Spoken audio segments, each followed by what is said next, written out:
The Wittenberg experience has given us the tools to enter into this new, exciting, and even scary challenge of the future with confidence and maturity. We have much to be appreciative of and for which to be thankful. I truly believe the best thing we have going for ourselves is our family, our backbone, our love, our support, our foundation. I will never forget the first time my parents dropped me off here at Wittenberg. It was freshman football camp. That was the first time I truly told them I loved them. It's never changed. It's only grown deeper. Along with my sister, my brother, and my extended family, I've had the support to take risks. I hope that you always have someone there, family or not, to give you the love and support in all that you do. I'm confident that each one of us will have the love and support of our friends here at Wittenberg. For most here, what stands out are not so much the organizations, the groups, the teams, the places of residence, the events that we've been a part of, but the people. With these people, we've laughed, we've cried, we've feared, we've hated, we've loved, we've been excited, we've been scared, we've matured. Hope that each one of us not only continues to share in these memories, but also continue to create new ones. These two groups of people, our family and our friends, know us the best. If there's one thing I've learned here, is that life is too short not to appreciate, express, and mature in these relationships. Our communities, this nation, and our world will face increasing problems in the future. The homeless, the care of the elderly, disease, education, budgets, prejudice, the environment, and crime. We can look to the future with pessimism, despair, and apathy. Or we can seek solutions with our minds and actively work for these solutions. Our classwork in political science, economics, sociology, psychology, history, and the natural sciences has challenged us to understand causes. Our community service, our internships, our summer jobs, our goodwill deeds show us that we can make a difference for the better. We can make a change. I hope that you continue to search for causes and actively work for solutions in the future. History has been marked by great changes. Great leaders were and are the catalysts for these events. There were and are also their assistants, laborers, family, and friends that have helped to bring about these changes. I believe that each one of us has a God-given role. I hope, we have had causes to believe in and roles to play in issues here at Wittenberg.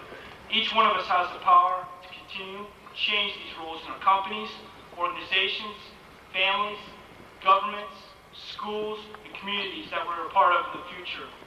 Find your role and work for your goals and dreams. I hope that you attain them. As I look upon you, I affirm Wittenberg's goal to bring us into the creative minority. I've seen us grow through our actions and behaviors in the classroom, and on the playing fields, at parties, walking around campus, in our organizations, in our places of residence, and in our interactions with each other. We are special and unique.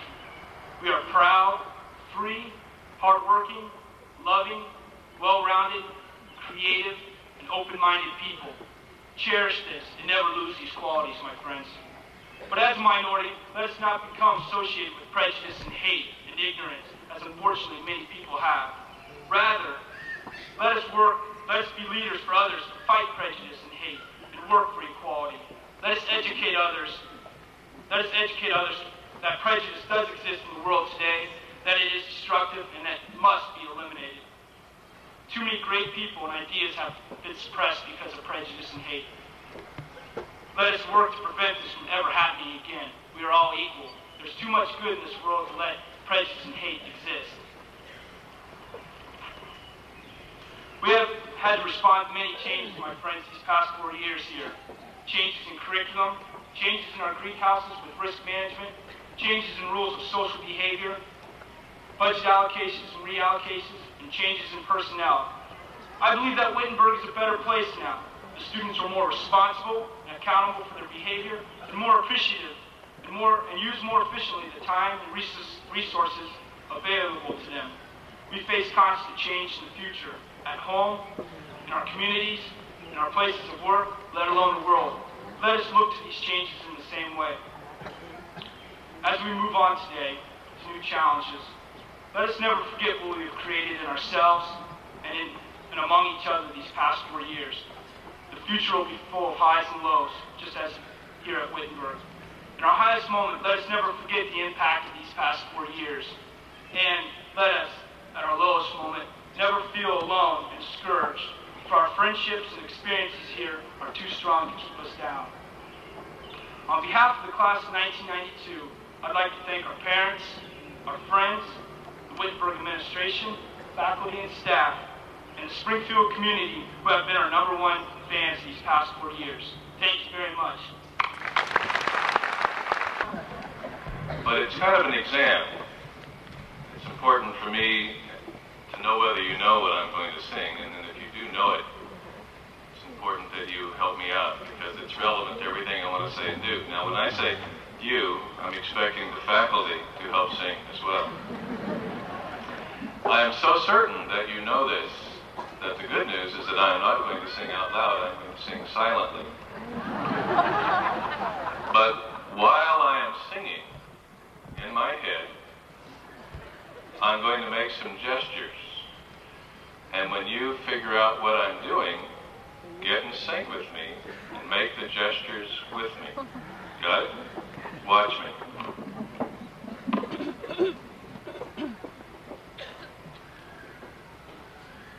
Itsy bitsy spider.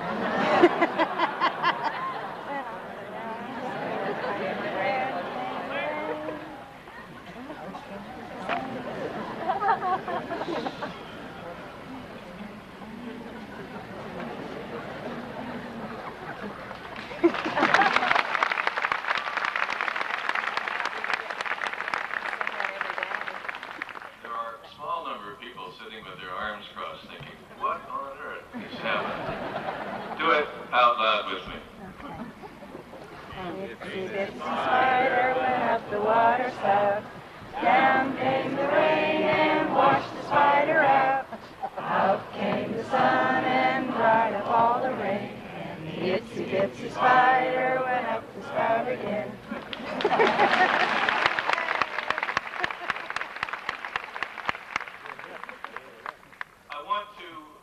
That as a reference later on, but note something in passing.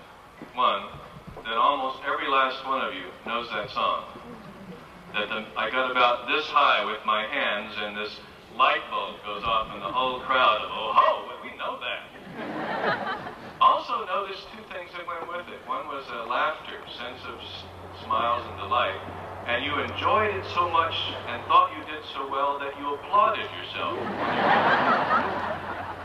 Don't miss that. Second thing I want to refer to, and just hold that spider fact aside here for a moment. I want to talk about this chair, the chair, ordinary chair. If I had 10 or 15 of these and could put them alternating in a line, and would say, what are we going to play? What would you say? Chairs. Musical chairs. Musical chairs, right. You know about this. I've been invited, as you can well imagine, to schools all over the United States, especially to schools where small children are. And my own 5-year-old granddaughter is now in kindergarten. And when I go and visit these places, I see over and over and over again that people are still playing musical chairs. Now, there are too many of us here to do this today. So I'll just describe what might happen. But you know about this game, which is an interesting thing that we teach children very early on. The game starts with everybody having a chair, and the music plays, and everybody walks around, and so far so good. And then the music stops. And somebody in the meantime has taken away some chairs, and so now there are not enough chairs for everyone. And people sit down in chairs, and if you didn't get a chair, if you didn't get a little pushy and shovey or a little anticipatory, or if you're just plain stupid, you find yourself out of the game. You are called a loser, and you go stand against the wall for the rest of the game. And you stand over there not feeling particularly good about being over there. Game goes on, music goes round, more chairs are taken away, music stops, the group that's left realizes what happens to the people who don't get chairs. They're reminded of this circumstance, and so the scramble for chairs begins to get pretty serious. It's interesting that we call this a game and do it for fun, because if you look at what's going on, people are getting really concerned about getting the chair. Because if you get the chair, you are number one. Model for a lot of our cultural values, right? So the music goes on, the chairs goes away, and the more the chairs are taken away, the more the intensity of the game turns to serious concerns, and people begin to cheat. They shove people, kick people, push people. And I've played this game with a lot of different age groups, and I notice almost invariably that women just get out of this. And it's almost always left to the male testosterone-driven part of the population. They don't know why they want the chair anymore, but they want it. And if you notice in the culture at large, to finally get the chair is to be the CEO, the number one, the guy at the top. And it's fun to see the last two phases of this. Got two chairs, two guys, and they would kill for the chair. And finally, you get the chair, and you sit there and you think, I won! And what you don't see is all these people back over here against the wall, they do not love you, they do not respect you, or cherish you, or have much interest in your well-being. They think you're a first-class schmuck, is what they think. And the question of what kind of winning is that is an interesting question. Now, you know about this chair thing. Let me tell you an alternative way to play chairs, which I have tried a number of times, and I'm sort of fascinated by what happens. Same setup, music, walk around, chairs are removed, but this time if you don't have a chair, you sit in the lap of someone who does. Nobody's out of the game, and it becomes questionable who is winning and who is losing. Do you want to be the sitter or the sittee? And just whose lap would you like to sit in, given the opportunity? And vice versa. And it's interesting to see as the game progresses how the quality of the relationships also change. It becomes a dance. It becomes a movement of almost ballet form, as people very carefully negotiate to sit in certain laps and not in others. And what's interesting frequently is the guy who won the first time around, he doesn't know what to do now. I've even seen the guy who won the first time around simply go over and stand against the wall. Finally, it comes down to the fact that there's going to be one chair, and there's this sort of clever possibility that everybody could sit in that chair because you can just keep stacking laps out. And now it becomes a matter of cooperation. It becomes a matter of intrigue. Can we pull this off? And rarely I have seen any alternative to this. The person who sits in the chair now tends to be a caring, concerned, loving person who likes to make things work, who isn't concerned about being number one, but who is most concerned about being useful in human affairs. Then the last movement in this game is to take the chair away entirely and say, now, we're going to do the same thing. Music's going to go. It's going to stop. There's no chair. You have to sit down in a lap. Well, this throws some people. It cannot be done. This is, from the point of view of physics, impossible. But if you've ever seen this happen, you know that, in fact, it is a wonderful possibility, because if everyone, when the music stops, will stand in a circle and then turn sideways, step one step into the middle, so you're back to belly and belly to back, and then very carefully guide the person in front of you down onto your knees, that everybody is seated and there is no chair. And then if you're careful and you lean in together and move your right leg, and lean out together and move your left leg, the circle moves. And the sense of delight, the sense of joy, the sense of affirmation of what's possible in human affairs is very much like what happened when you applauded the eensy-teensy spider. There's this, yeah, this is the way it ought to be.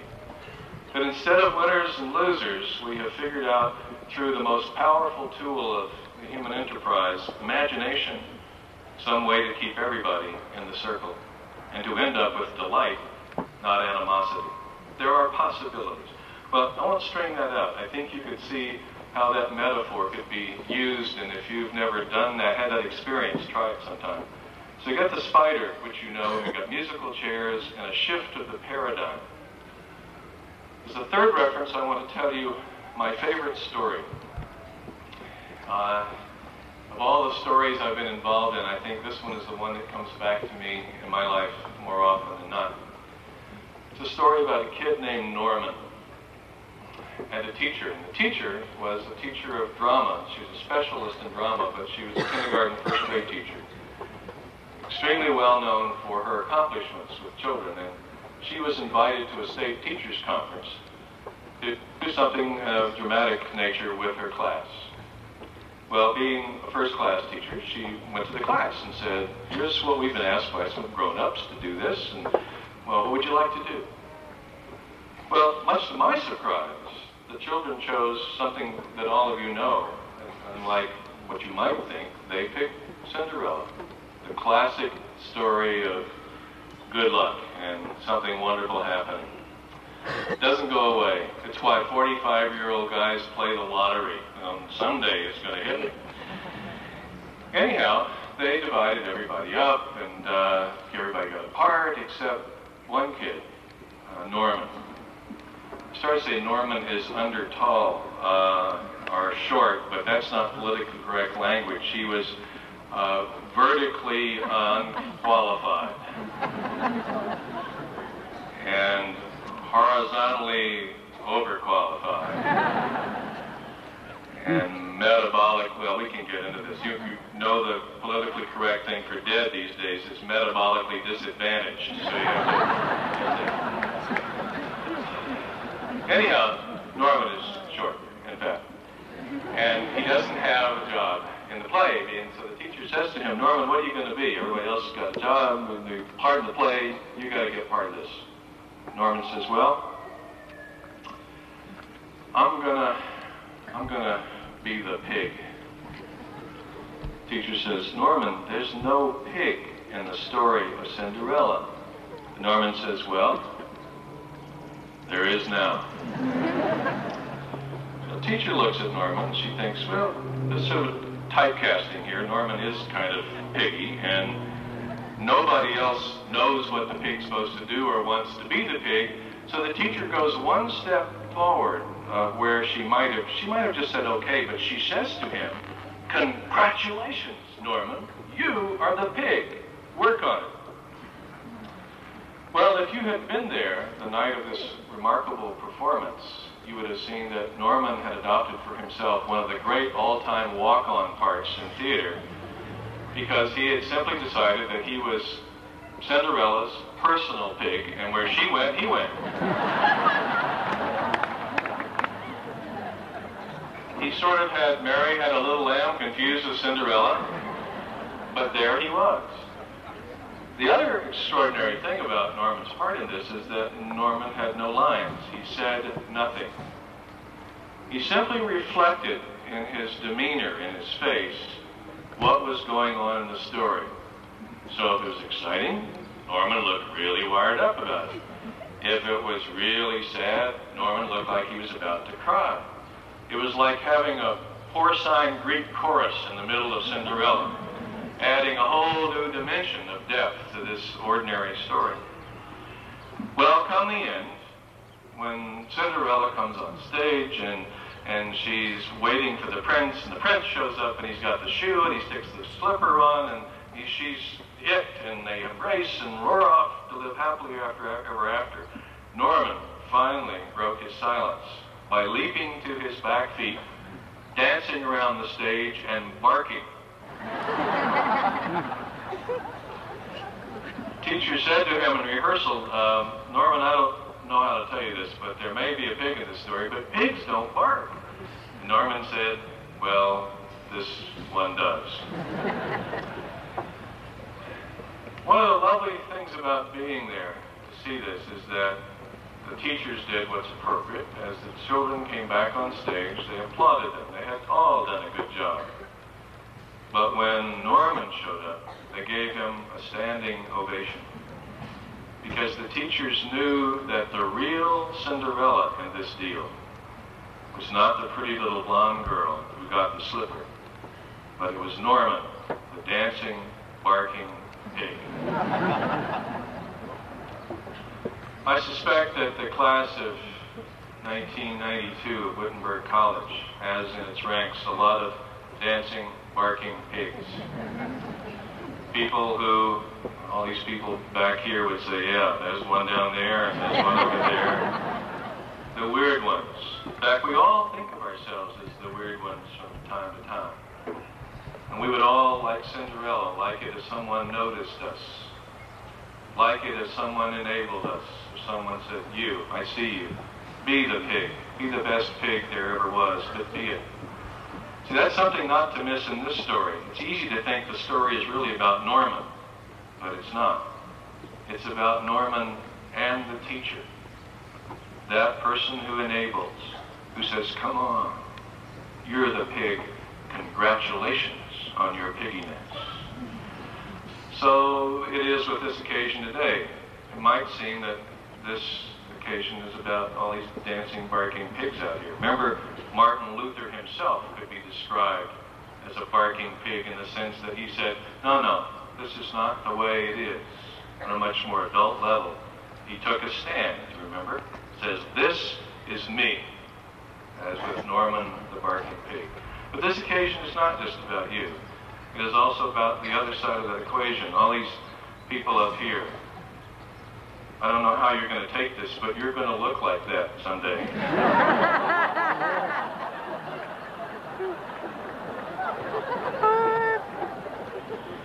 But they're another part of this equation.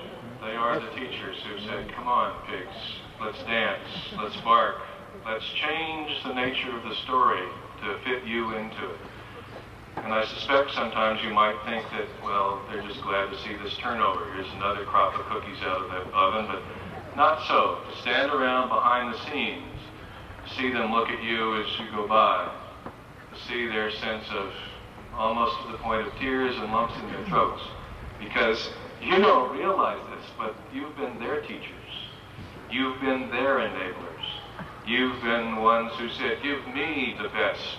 Go ahead and be the teacher you can be. You never know this until you get where they are, but I just tell you that in passing, that you are as important to them as they are to you. And I ask something of you, 5, 10, 15, 20 years from now, when it suddenly goes off in your head that, hey, part of the important part of who I am is because of a certain professor, teacher, administrator, faculty member, any kind at Wittenberg College, send them a card. And if they get the card that says thanks, you can count on the fact that they will cry because they wonder, does anybody notice? Notice them sometime. Be for them what they have been for you. There's a silent person in the story of Norman, and the representatives of that group are up here. We think of them as the people in the peanut gallery, but they are called parents and family and friends, who are just as much a part of the enabling process as the teacher was, and just as much a part of the Cinderella image as Norman. See, this is a small-scale statement about what the human endeavor is about, that we might be both for one another. You are teachers. They are Norman the barking pig. They are teachers, and they are also the students. Lifelong, never stops. People are always asking me, what started you back into education? And my answer always is, what stopped you? It's supposed to be lifelong. There's another image here to add to the enabler and the teacher, because that's kind of one-on-one. But then the question is, how shall we all together teach? How shall we do that thing that we started out doing when we came in as kindergartners, where we were taught to share and play fair. And later on we put our hands over heart and pledged justice, freedom for all. And now as adults, you included, we are struggling with how to make society just and equitable. I was talking to Congressman Hobson just this week about How many people have nice things to say about what's going on in the world, and how many think good thoughts? When it all comes down to it, the question is, what will you do? And what will you work for? How broad will your vision be? How much room is there for the Normans in this world? We started out by singing the Inky Tinky Spider. It's important that you not miss the fact that you've known some very important things for a long time. We told you the truth about the world when you came in. We sang you a song the day after you showed up. Rock-a-bye baby in the treetop. When the wind blows, the cradle will rock. So far, so good. When the bough breaks, the cradle will fall. There was life and death, there was back and forth, and there was up and down. And we taught you this crazy song about the spider. I mean, that's really an odd thing to do. And it's a song that has weird dimensions. And it connects to your life where you are now. Afternoon. It says he did something very strange. He went up the water spout. I have personally looked at water spouts very carefully, and they are dark and scary and slimy, and it makes you wonder when you look, what's up there? The song says disaster came. Think about this. We're teaching this to 3-year-old children. Disaster came. Down came the rain. Washed the spider out. And the song does not stop there. Nor does the song say, and the spider said, to hell with that, and did something else. No. The song goes on. It said, circumstances changed, and the spider went up again. I think that song's important because it's a metaphor for our whole lives. It's a metaphor for the human species. We are disaster's fairest children. We have gone out everlastingly. We're still going out. We're talking about going to Mars. We've got a telescope up there 300 miles above the Earth, and it doesn't even work right, but it's up there because we want to know, and we'll fix it.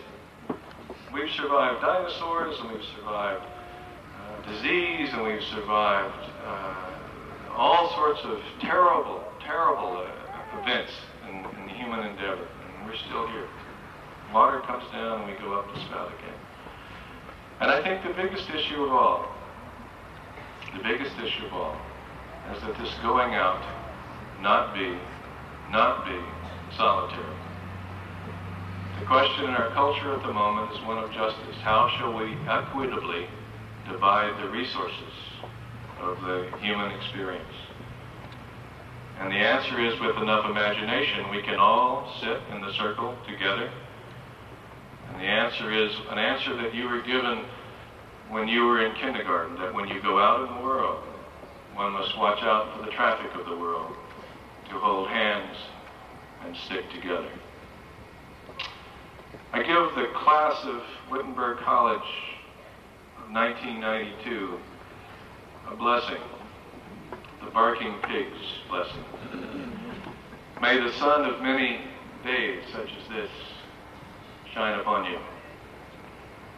May the love and affection that you have developed for one another and for these people and those people bind you close and grow as long as you live. And may the good, true light that I see shining out of your lives now continue to be bright and light your way on as long as you live. God bless. God bless. God bless. Thanks. Presenting the candidate.